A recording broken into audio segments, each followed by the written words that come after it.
Alors, on voit que l'action commence à ce congrès des partis conservateurs. Je suis en compagnie des journalistes Joël Denis Bellavance, Catherine Lévesque et Boris Proulx. Bonsoir à vous trois. Je voudrais qu'on parle d'abord, malgré le bruit ambiant, de l'importance du fait que ce congrès se tienne à Québec. Joël Denis, jusqu'à quel point c'est important pour Pierre Poilievre? C'est un signal important envoyé aux Québécois que le parti souhaite aussi qu'il fasse partie du mouvement conservateur. Et je parlais d'ailleurs à des députés anglophones du Manitoba qui me disaient que c'est leur ville préférée quand ils viennent à Québec. C'est une belle ville. C'est une belle ville, l'aspect européen. Donc, et je pense que ça va peut-être permettre en soi de rapprocher les deux solitudes qui parfois sont sur des voies assez éloignées, mais peut-être qu'un petit week-end pour les militants conservateurs de l'Ouest au Québec va leur permettre de mieux comprendre le temps d'une fin de semaine ce qui se passe au Québec. Catherine, quel message on veut envoyer en tenant le congrès ici? Écoutez, je pense que c'est un message, le thème, c'est le gros bon sens. Donc, évidemment, on veut vraiment aller sur ce thème-là. Je pense que, on veut vraiment lancer un message d'unité aussi. Je pense que ça, c'est un mot qui est revenu beaucoup. Ça fait quand même longtemps que les membres ne se sont pas vus depuis 2018. En personne, exactement. On se souvient que le dernier congrès, c'était de façon virtuelle. Tout le monde a détesté son expérience. Je pense surtout Erin O'Toole. Alors, vraiment, là, il y a un nouveau chef. Ça fait presque 1 an qu'il est élu. Je pense que c'est vraiment un message d'unité qu'on veut lancer pendant ce congrès. Et je pense que c'est un des messages, d'ailleurs, que Peter MacKay va essayer d'envoyer. Oui, parce qu'il va prendre la parole au cours de ce congrès. En fait, un peu ironiquement, ce congrès se tient au Québec, mais le Parti conservateur n'a pas vraiment besoin du Québec pour remporter la prochaine élection. Oui et non. On a vu avec, par exemple, la formule de Stephen Harper lorsqu'il a remporté les élections à partir de 2006. En effet, pas besoin du Québec, mais lorsqu'il est allé chercher un gouvernement majoritaire en 2011, c'était notamment grâce au Québec, grâce à l'effondrement du vote libéral un peu partout. Mais donc oui, je pense que le Parti conservateur du Canada a des ambitions au Québec. Il les a un peu montrées ce matin avec le chef Pierre Poilievre qui visait le Bloc québécois, visait en particulier le voyage du chef du Bloc québécois et François Blanchet en Catalogne. Clairement, on a défini qui était l'ennemi à battre, si on veut, au Québec, c'est Yves-François Blanchet. Ouais. On a même parlé des membres du caucus québécois aujourd'hui qui nous disaient les électeurs bloquistes sont en quelque sens, en un sens, conservateurs de cœur. Donc, c'est un électorat peut-être réceptif aux valeurs conservatrices et à la proposition conservatrice. Parce que les conservateurs visent vraiment l'électorat bloquiste au Québec. Nationalistes, les bleus nationalistes, ça fait partie des clientèles potentielles pour le Parti conservateur. Et il faut dire que Pierre Poilievre, depuis qu'il est chef, fait un effort assez soutenu pour courtiser les Québécois. D'abord et avant tout, il parle toujours en français en premier. Il répète en anglais son discours et parfois, ça tape sur... casse les orteils un peu de députés anglophones, là, surtout en caucus. Mais il y a aussi Anaïda Poilievre, épouse de Pierre Poilievre, qui a joué un rôle important durant la prochaine campagne électorale.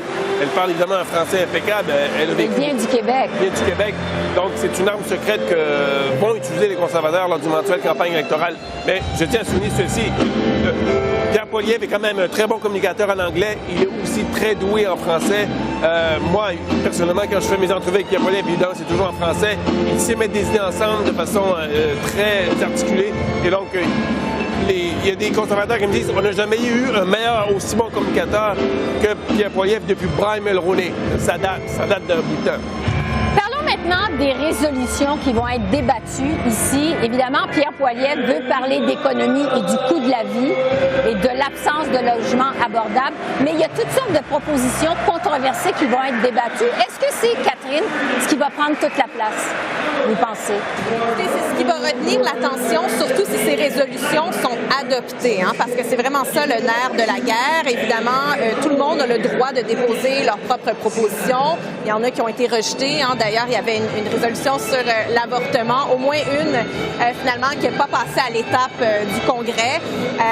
Mais en même temps, on a plusieurs résolutions qui, disons-le, là sont assez controversés sur l'identité de genre. On veut empêcher les femmes transgenres d'être dans des compétitions sportives.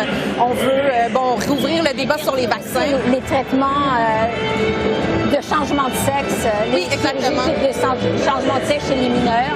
Ça, c'est controversé aussi. C'est très controversé. Et puis, bon, c'est dans un débat plus grand qu'on a surtout vu chez les premiers ministres conservateurs des provinces.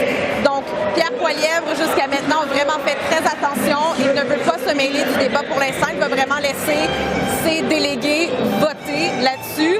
Et puis, par la suite, il va en prendre compte. Mais bon, il ne se sent pas obligé là, nécessairement de mettre ses résolutions, aussi controversées soient-elles, dans son programme électoral. Il y a aussi l'abolition de la taxe sur le carbone, l'aide médicale à mourir qui soulève la controverse. Boris, qu'est-ce que vous allez surveiller? La tarification sur le carbone, ça soulève la controverse. Je ne sais pas, peut-être au Québec, mais remarquez que c'est un des thèmes. Oui, mais c'est ça. Est-ce que ce genre de résolution-là va lui nuire au Québec? Bien, bonne question. Je ne sais pas. Ça pourrait, parce que c'est sûr que beaucoup de partis, beaucoup de propositions politiques au Québec vantent les vertus environnementalistes un peu des Québécois. Le Bloc québécois, notamment, fait une plateforme très environnementaliste.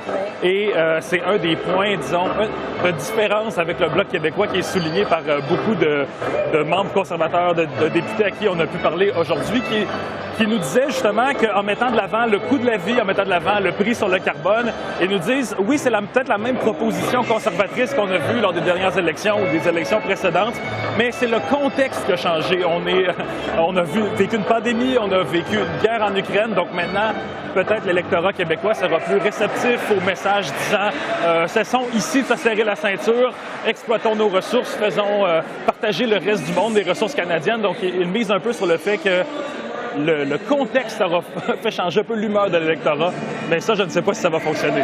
Joël Denis, qu'est-ce que vous allez surveiller comme une résolution? Bien, il y a la résolution sur le financement de CBC Radio-Canada. Ça risque d'être un peu controversé, beaucoup controversé, parce que Pierre Poilievre a une position très précise. Hein. Oui, il est prêt à couper les vivres à CBC, mais il veut préserver Radio-Canada parce que c'est essentiel pour la francophonie canadienne. Donc, là-dessus, j'ai trouvé très habile M. Poilievre hier, quand il a dit « Je ne serai pas lié par des résolutions qui sont adoptées au Congrès. » Donc, il se donne une marge de manœuvre pour d'ores et déjà rejeter certaines des mesures qui vont être adoptées durant le Congrès. Je pense que c'est un message qu'il a envoyé discrètement à la base en disant ne faites pas en sorte que je vais m'enfarger dans des résolutions qui, dans le quotidien des gens, n'ont pas de grande différence. Lui, Pierre Poilievre, c'est le pain et le beurre qui va compter, et c'est un message qui porte beaucoup. Tous les Canadiens, qu'ils soient jeunes, moins jeunes ou âgés, ça touche le quotidien des gens, le coût de la vie. Et je pense qu'il va vouloir axer encore une fois son discours là-dessus au cours des prochains jours. Parlons maintenant des absents à ce congrès, parce qu'on parlait tout à l'heure de Peter MacKay qui va prononcer la parole, il va prendre la parole un peu plus tard. Stephen Harper ne sera pas au congrès. Catherine, est-ce que ça vous surprend, ça, qu'il ne va pas prendre la parole? Oui et non. C'est sûr que M. Harper a déjà pris la parole publiquement pour soutenir Pierre Poilievre. On sait que c'est un grand fan. Il l'appuie à 100%. C'est un peu son fils politique adoptif, si on veut. Mais bon, c'est sûr que ça aurait quand même envoyé un grand message là, si Stephen Harper avait été là pendant le congrès. Évidemment, ça aurait été un invité de marque. C'est sûr que, comme on le disait un peu plus tôt, Peter MacKay sera là. Il va peut-être représenter l'aile plus progressiste du parti, lancer un message d'unité, comme on l'a dit. Mais bon, c'est sûr que quand même, il y a des questions à se poser sur le choix d'invités. On a des invités qui viennent parler, quelqu'un qui est pro-Brexit. Je suis pas trop certaine pourquoi Lord Daniel Hannan vient parler. Donc, c'est assez intéressant. Le lieutenant général Michel Maisonneuve aussi, le lieutenant général anti-woke, oui, donc qui vient parler. Alors, c'est des choix intéressants, je pense. Éric Duhem, il sera présent aussi, le chef du Parti conservateur du Québec, oui. Apparemment, est au Congrès. Ils sont des grands amis, d'ailleurs, le Pierre Poilievre et Éric Duhem. Donc, écoutez, c'est ça. C'est sûr que M. Harper, quand même, c'est une absence remarquée, mais c'est sûr qu'il a déjà donné son appui de d'autres façons. En quelques secondes, évidemment, le gros événement de ce congrès, c'est la prise de parole de Pierre Poilievre demain. Vous vous attendez à quoi? m'attends à pas beaucoup de changements, pour être très franc, Esther, puisque Pierre Poilievre a été très constant dans son message, disons, depuis la dernière année environ. La hausse du coût de la vie, il martèle ce message de manière très régulière, très constante. On sent de Pierre Poilievre qui ne se laisse pas déconcentrer peut-être par d'autres propositions plus controversées dont on vient de faire mention. Un congrès comme celui-ci, c'est vraiment pas tant le temps de prendre le pouls de ce que va faire un parti, ou c'est plus de prendre le pouls des militants, les gens qui vont donner de leur temps pour la prochaine campagne électorale. Qu'est-ce qu'ils pensent? Bien, ça, on va voir ça pendant ce congrès. Alors, on va surveiller ça ensemble. Vous allez être avec nous au cours des 3 prochains jours. Joël Denis, Catherine, Boris, merci beaucoup. On se retrouve plus tard.